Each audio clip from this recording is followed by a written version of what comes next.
Good evening, good evening. It's Francis here.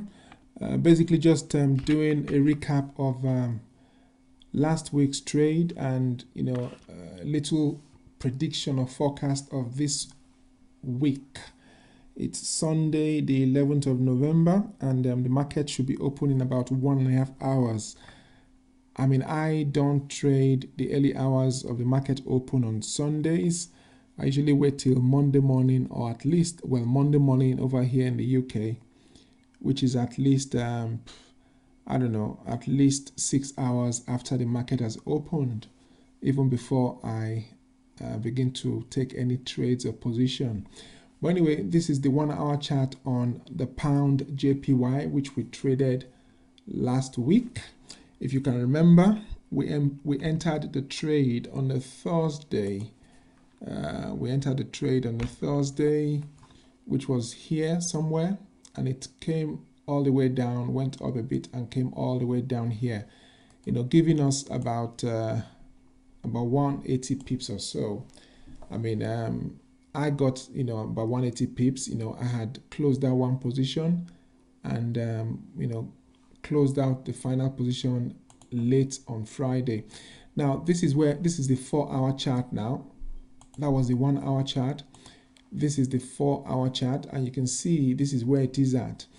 It has come into a demand zone, which means it might oscillate here a bit for some time, or who knows, it just might break through, because if you look at the 4 hour chart, you can see it's an engulfing candle. Let's go to the daily. On the daily as well, it's an engulfing candle, which suggests to me that it just might go right through. I mean, if it was engulfing on the daily and engulfing on the 4 hour, it just might go right through. But however, I mean, if you go to the 1 hour chart, you can see like a W pattern forming here. Which suggests it might go up. I mean, if it's a W at some key level, it just might go up. To see the W shape, you would have to go to the line chart. If you switch it over to the line chart, you see a W pattern. It suggests it just might go right through. However, we'll see how it goes. I mean, I'll let things play out slightly, before I even enter the trade. Anyway, let's switch it back on there. So, this is basically, the zones I've drawn out. I've got other charts drawn out. I'll be posting them out. I've got a screenshot of them. I'll be posting them on the Telegram channel for us all to have a view. Okay, let me go to USD CHF. This is the 1 hour chart. You can see it's beautiful as well. I love it when things just come out beautifully like this. It hits the resistance there, and it comes down, hits or almost hits the support. It hits it here, actually penetrates and goes up. Now it's bounced off the support there, so it's now coming down. I suppose you might need to do some further analysis to see where it goes next, but you get the picture. I mean, I'm sure you've seen some other charts where they will draw lines as to where it could be going to, but basically if you are trading straight support and resistance, you'll be looking for it to bounce off resistance or bounce off support. I suppose what you could do here as well is to draw trend lines. In this case, you would draw a trend line from the low here, take it there, and basically, if it gets here, it might bounce off, which means it might not even get to the resistance there. So this is the daily chart on the USD CHF. Let's go to the 4 hourly. On the 4 hourly, if it's coming all the way down, it could bounce off somewhere here and go back up, or it might break right through and come heading towards support. Anyway, that is basically the advantage of understanding, you know, how to use trend lines and support and resistance and all, you know, obviously in conjunction with price action, you know, to be able to get the full picture of what might happen.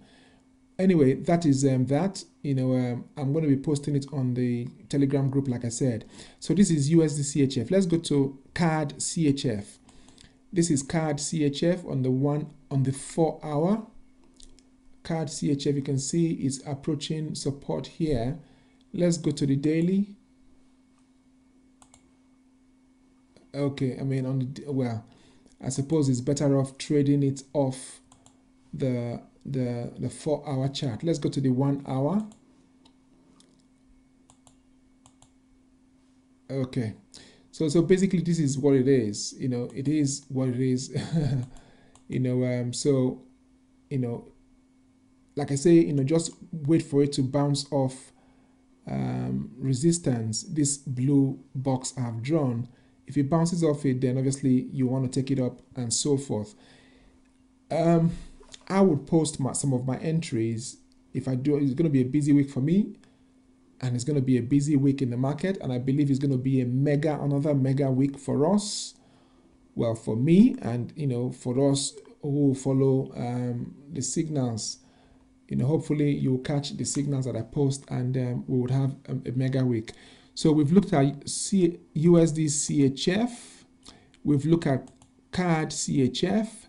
Let's look at USD CAD. So that's USD CAD, the 4 hour time frame. You can see I've drawn the channel here, equidistant channel, and I've drawn this as well. You know, so I'll be doing further analysis, obviously, you know, but this is just the initial guideline, initial map out of the chart. So that's the 4 hour. Let's check it out on the daily. On the daily, it looks like so. So you can see if it eventually comes down, it's got a long way to go. If it comes down, you know, that could be over 300 pips if it comes back down to support. Anyway, that's the daily. Let's go back to the 4 hourly. That's the 4 hourly. Let's go to the 1 hour. Okay, you can see, you know, the equidistant channel basically suggests it's going to head up at least a bit, you know, before making a U-turn or so. That is that. Let's see if there's another one. There is this is beautiful as well. This is the Aussie dollar, sorry, this is the Euro Aussie dollar. The Euro Aussie dollar on the daily chart. You can see it's like it has formed an M. You know, I mean, you should be able to spot these things just like that.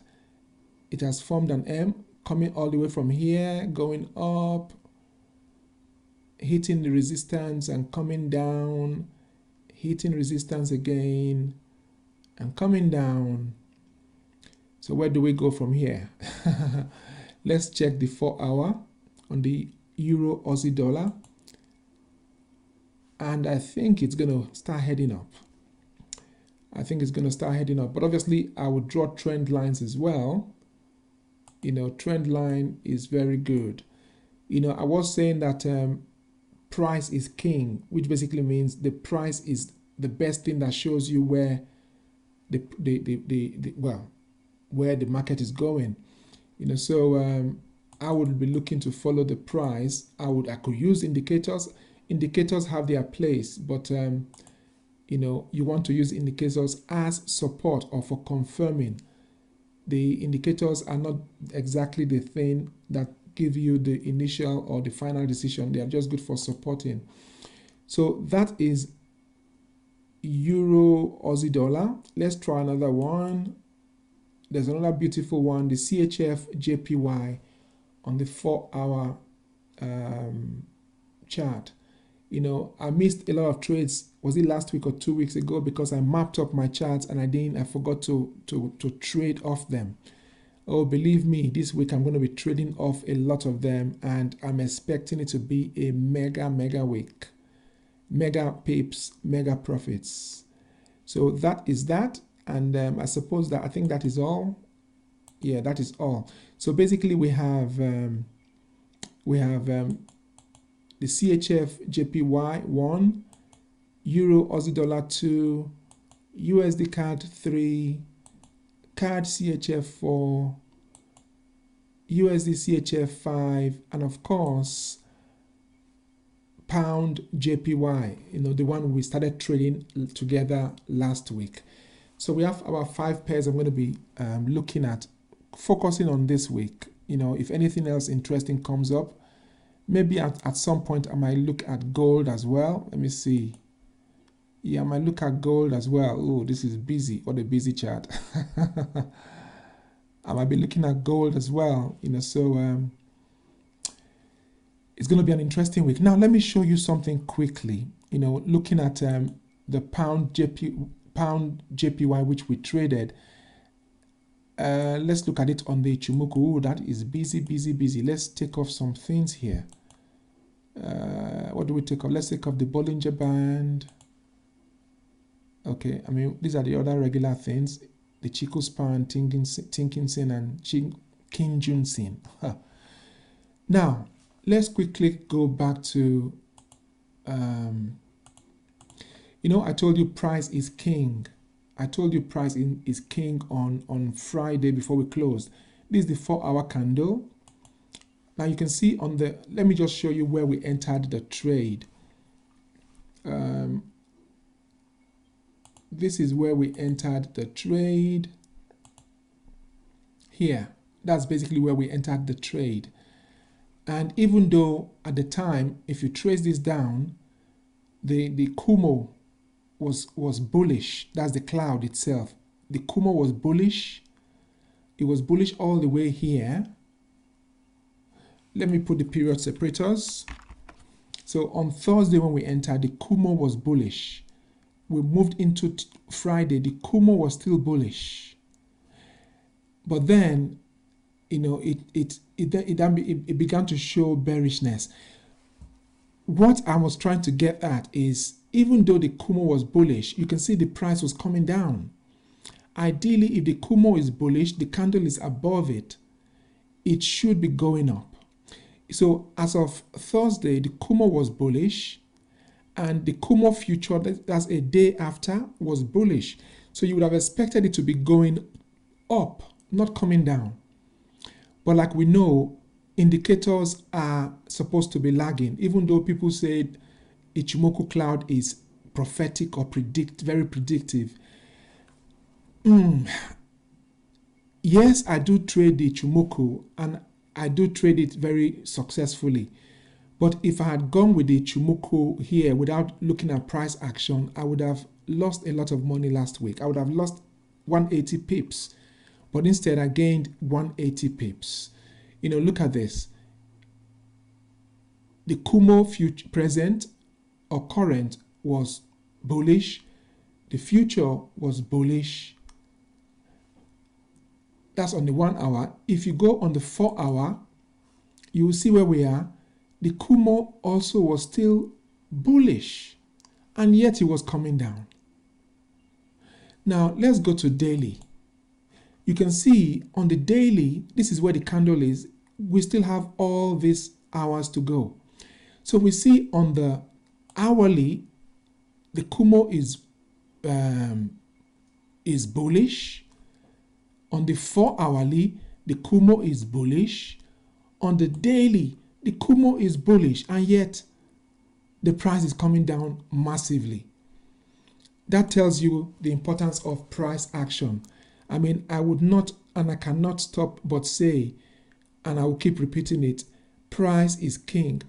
The movement of the price tells you exactly what's happening in the market. I mean, and by price, as represented by the candles here, the movement of the candles and the patterns they form should be your first indication of what the market is doing. The Ichimoku and the moving averages and moving averages tend to be one of the best indicators around, to me, in my opinion. So the Ichimoku, the stochastic, the RSI, the CCI, and all of them, they are not as informative as it were as the price itself. They only add as support. So I would always recommend that you learn and seek to master price action trading, and that will do you a whole lot of good.